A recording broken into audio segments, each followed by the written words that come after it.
What happens when a dream becomes a nightmare? Ashley Wadsworth, a vibrant 19-year-old from Canada, traveled thousands of miles for love, only to find herself trapped in a dangerous reality. Join me as we uncover the tragic tale of Ashley's search for happiness, the dark secrets of her relationship, and the shocking events that led to her untimely death. This is a story that will leave you questioning the very nature of trust and love. Stay with me as we unravel the real truth. Welcome to Fatal Affairs, a channel solely focused on bringing daily told and untold crime cases on love, betrayal, and revenge. Thanks to all our viewers and subscribers for your unwavering support, and please don't forget to subscribe and hit the notification bell for future updates. We would really appreciate that. Ashley Wadsworth had always been a free spirit. Born and raised in Vernon, British Columbia, she was known for her infectious laughter, adventurous nature, and deep love for travel. Growing up, Ashley had dreams of seeing the world, meeting new people, and experiencing life beyond her small Canadian town. She was bright, ambitious, and full of hope for the future. It was through the internet that Ashley first met Jack Seppel, a boy from Essex, England. Jack was slightly older than her, and their online connection grew over the years. What started as innocent chats turned into late-night conversations, shared dreams, and a romance that to Ashley felt destined. She believed in love, pure, deep, and unwavering, and Jack seemed to offer her everything she had hoped for. Their relationship spanned continents. Messages, video calls, and digital love letters filled the distance between them. From the outside, their love story was the modern fairy tale. Two young souls who had found each other despite being worlds apart. But the reality was far more complicated. Ashley's family had their concerns. They had never met Jack in person, and his past was a mystery. But Ashley was in love. She had always been independent, determined to make her own choices. So when the opportunity arose to travel to the UK and finally be with Jack, she didn't hesitate. It was her chance to start a new chapter, to experience life in another country, and to be with the man she believed was her soulmate. In November 2021, Ashley packed her bags and boarded a plane to England. She was nervous but excited. This was it, the beginning of her forever. Her friends and family wished her well, though some couldn't shake an uneasy feeling. She reassured them. "It's going to be amazing," she said. "Jack loves me." Ashley arrived in Chelmsford, Essex, to be greeted by Jack. The first few weeks felt like a dream. They explored the town together, taking pictures, laughing, and enjoying each other's company. Ashley often posted about her new life, sharing snippets of her adventures online. From the outside, everything seemed perfect, but behind closed doors, cracks were beginning to form. Jack wasn't the charming, loving boyfriend Ashley had imagined. He had a dark side, one that he had kept hidden throughout their long-distance relationship. His temper flared over small things, his mood swings unpredictable. He was controlling, possessive, and increasingly volatile. At first, Ashley brushed off his outbursts. She told herself it was just an adjustment period, that he would change, that she could make it work. But as weeks passed, Jack's behavior grew worse. He would become jealous if she spoke to anyone else, even online. He monitored her phone, questioned her every move, and isolated her from the few friends she had made. Ashley, always the optimist, tried to see the good in him. "He's just protective," she told herself. "He loves me too much." Yet deep down, she knew something wasn't right. She missed home. She missed the freedom she once had. And slowly, she began to realize that this wasn't the life she had imagined. By January 2022, Ashley had made a decision. She was going back to Canada. She booked her flight for February 3rd. It was time to leave, to escape the toxic relationship that had become suffocating. But Jack knew, and he wasn't going to let her go so easily. In the days leading up to her flight, Ashley confided in friends and family. She told them she was excited to return home, that she missed them more than ever. She was making plans, dreaming of her future back in Canada. Her posts online were still cheerful, but those closest to her sensed a change. What they didn't know was that Jack had discovered her plans. On February 1st, 2022, just 2 days before she was set to leave, Ashley spent most of her time inside Jack's apartment. She tried to avoid conflict, to keep things calm. But Jack wasn't calm. He was seething. At some point that evening, something in him snapped. He couldn't bear the thought of Ashley leaving. In his twisted mind, If he couldn't have her, no one could. Ashley's final moments were ones of terror. Jack attacked her in a fit of rage, strangling her before stabbing her repeatedly. Over 90 wounds were later found on her body, a brutal, senseless act of violence fueled by control and obsession. When the attack was over, Jack didn't run. He didn't hide. Instead, he picked up his phone and called his sister on FaceTime, showing her Ashley's lifeless body. His voice was eerily calm. "I've done something bad," he told her. His sister, horrified, immediately contacted the authorities. By the time police arrived, Jack was still inside the apartment, sitting near Ashley's body. There was no struggle, no attempt to flee. He had done exactly what he had set out to do. Ashley's bright future, her dreams of adventure and love, had been stolen in an instant. The girl who had once lit up every room she entered was gone, taken by the very person she had trusted most. News of Ashley's murder spread quickly, sending shockwaves through both Canada and the UK. In Vernon, her family was devastated. Her mother, devastated by grief, couldn't comprehend how the daughter she had hugged goodbye just months ago would never be coming home. In Chelmsford, the community was outraged. How could this happen? How could someone so young, so full of life, be taken in such a brutal way? The case reignited discussions about domestic violence, coercive control, and the dangers of online relationships that turned dark. Jack Seppel showed no remorse. During police interviews, he admitted everything with a chilling detachment. There was no emotion, no regret, just a cold acknowledgement of what he had done. The moment the authorities arrived at the crime scene in Chelmsford, Essex, they were met with a sight so horrific that even the most seasoned officers struggled to process it.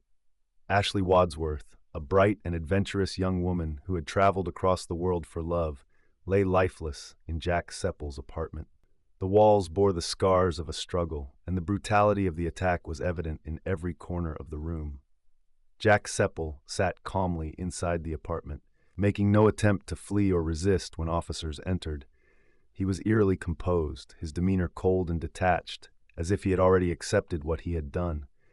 When officers asked him what had happened, his response was chillingly simple: "I killed her." The forensic team quickly went to work, documenting every detail. Blood spatter analysis, fingerprints, and the murder weapon, an ordinary kitchen knife now stained with Ashley's blood, told a devastating story. Over 90 stab wounds, multiple defensive injuries, strangulation marks around her neck. Ashley had fought for her life, but Jack had overpowered her. Detectives knew immediately that this was not a crime of passion, but a premeditated act of control and violence. Jack had known about Ashley's plans to leave. He had known she wanted to return home to Canada, and he had decided that if he couldn't have her, no one would. Back in Vernon, British Columbia, Ashley's family had no idea what had happened. She had been in touch with them just days earlier, excited about her return home. When the call came from UK authorities, their world shattered in an instant. The news was incomprehensible. Their daughter, their sister, their friend, gone. Her mother, devastated, struggled to understand how the young girl she had raised with so much love and care could meet such a tragic fate.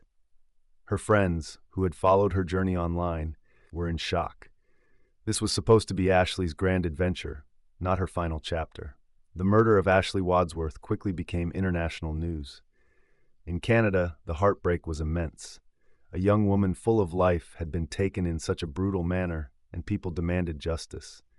In the UK, the case reignited discussions about domestic violence and coercive control, with many asking how someone like Jack Seppel had been able to manipulate and ultimately murder Ashley. Reports surfaced that Jack had a troubling past, including allegations of controlling behavior in previous relationships. Had Ashley known? Had she seen any warning signs? And if so, had she felt trapped, unable to leave? These were the painful questions that haunted her loved ones. After his arrest, Jack was taken to the Chelmsford police station for questioning.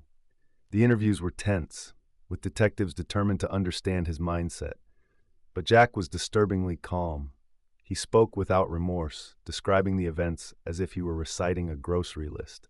He admitted to everything: how he had strangled her, how he had grabbed the knife, how he had continued stabbing her long after she had stopped fighting. When asked why he had done it, Jack's answers were chilling. "She was going to leave me," he said flatly. "I couldn't let her go." Detectives pressed him further, trying to uncover whether he had planned the attack. Had he been violent toward Ashley before? Had he threatened her? But Jack remained indifferent. He offered no apologies, no signs of regret. With Jack's confession in hand, the prosecution began building their case. Every piece of evidence pointed to premeditation. Messages on Ashley's phone revealed she had confided in friends about feeling uneasy around Jack. She had mentioned his controlling nature, his possessiveness. She had even expressed a desire to return home sooner than planned, but was unsure how to tell him. Her last text message to a friend read, "I just want to go home."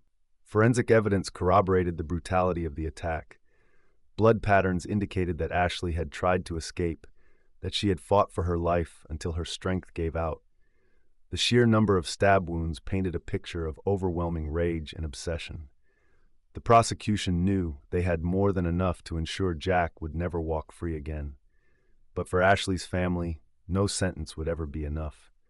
Their daughter was gone, and nothing could bring her back. Jack Seppel was officially charged with murder and held in custody without bail. As he awaited trial, the world watched, eager to see justice served. Ashley's story had touched countless lives, and the weight of her loss was felt deeply by all who knew her. As her family prepared to travel to the UK for the upcoming court proceedings, they were determined to honor her memory.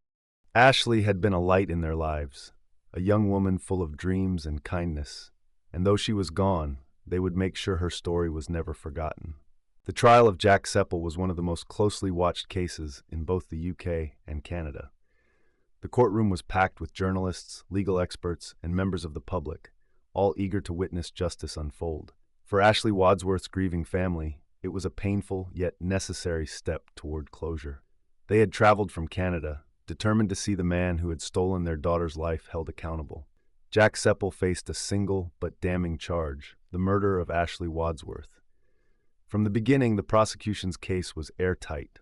They had a full confession, forensic evidence, and a clear motive: Jack's desperate and violent need to control Ashley. The defense, however, sought to build a case around diminished responsibility. They argued that Jack had mental health struggles, that he had acted out of emotional instability rather than calculated malice. But the prosecution was relentless, countering that Jack had shown no remorse, no signs of a break in his sanity, only cold, calculated violence. Ashley's family members took the stand, their voices shaking as they spoke about her vibrant spirit, her dreams, and the horror of receiving that life-altering phone call. Her mother, through tears, read a statement about Ashley's excitement to return home, her texts revealing that she had already mentally left Jack behind. Forensic experts detailed the crime scene, outlining the brutality of the attack. The sheer number of stab wounds, they explained, indicated overwhelming rage and an intention to kill, rather than a moment of lost control. One of the most haunting testimonies came from Jack's own sister, the person he had called after the murder. She described how he had shown her Ashley's lifeless body over FaceTime, his voice emotionless, his demeanor eerie. The jury listened in horror as she recalled how she immediately contacted the authorities, urging them to act before he could harm anyone else. When Jack himself took the stand, his behavior was unnerving. He remained largely expressionless, answering questions in a monotone voice.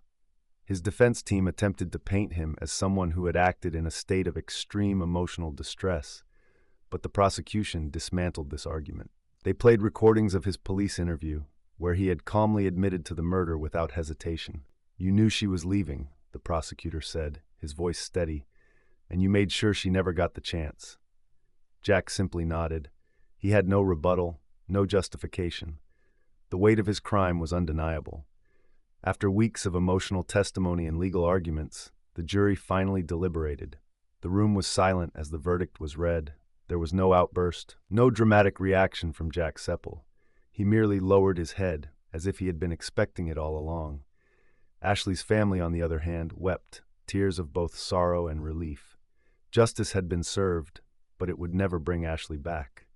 The judge wasted no time in delivering a severe sentence. Jack Seppel was handed a life sentence with a minimum of 23 years before eligibility for parole.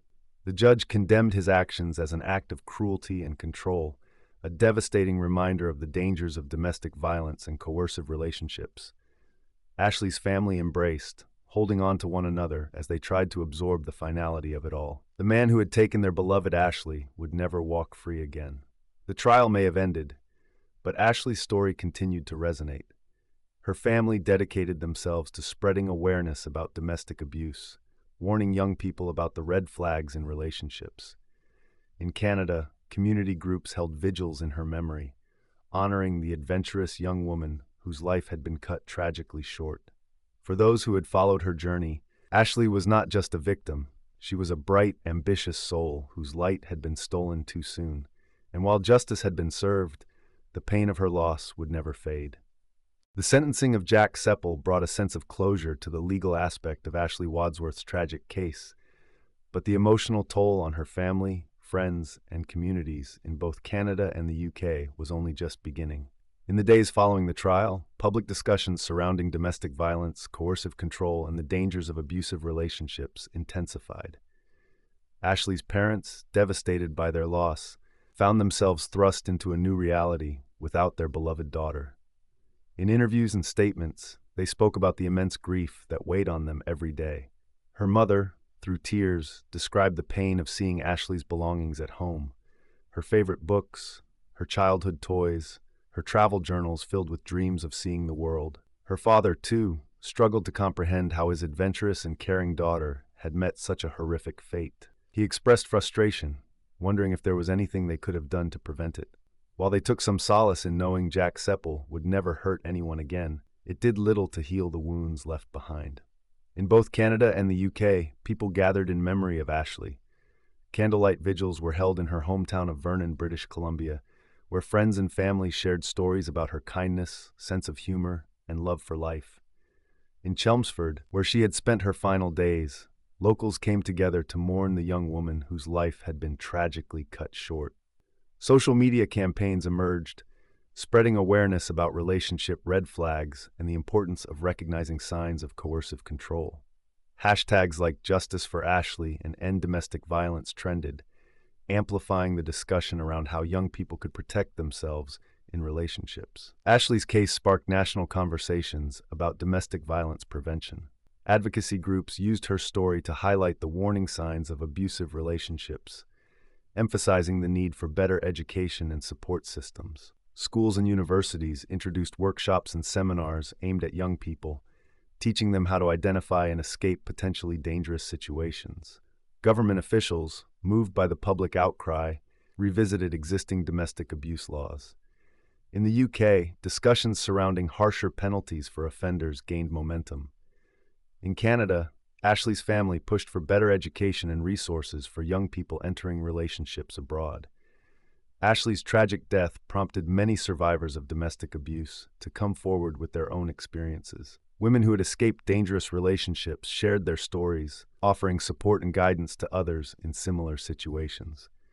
Her closest friends, still reeling from the shock, made it their mission to ensure her memory was not just one of tragedy, but of strength and resilience. They started community programs in her name, providing safe spaces for those in toxic relationships to seek help. Despite the legal conclusion of the case, many questions remained. Could Ashley's murder have been prevented? Had there been warning signs that weren't recognized in time? For her family, these were questions they might never have answers to. But they resolved to use Ashley's story as a cautionary tale, hoping that her tragic fate could save others from a similar end. As the months passed, the world moved on, but Ashley's loved ones continued to carry her memory forward. Scholarships were set up in her name, allowing young women to pursue their dreams that Ashley herself never got the chance to fulfill. While nothing could bring her back, the impact of her story continued to ripple across communities, leaving a legacy of awareness, education, and the unbreakable bond of those determined to honor her life.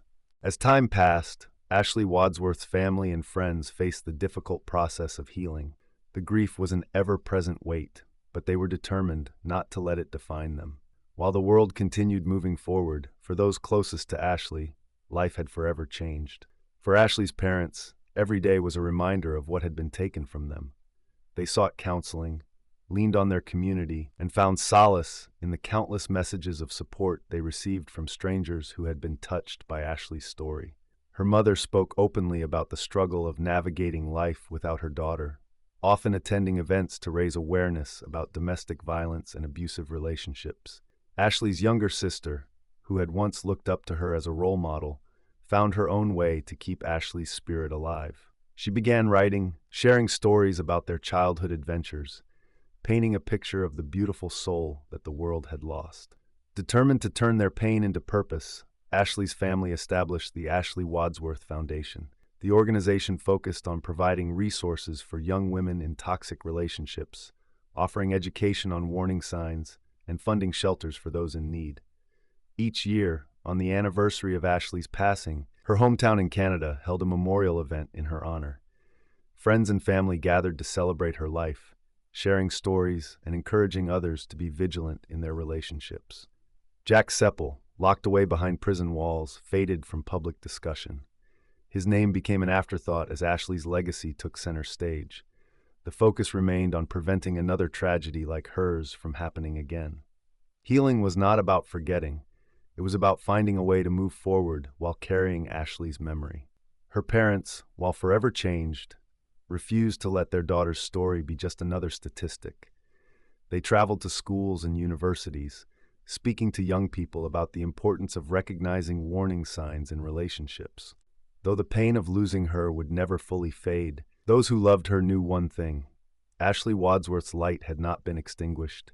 It continued to shine in the fight for justice, in the voices speaking out against abuse, and in the countless people who carried her memory forward. Her family found solace in knowing that, even in death, Ashley was still making a difference. She had become a beacon of hope, a guardian angel to those struggling to find their way out of the darkness. Ashley's legacy lived on, not as a victim, but as a force for change, and in that she would never truly be gone. We invite you to share your thoughts in the comments section below. And if you found this story insightful, please subscribe and leave us a like. We would really appreciate that.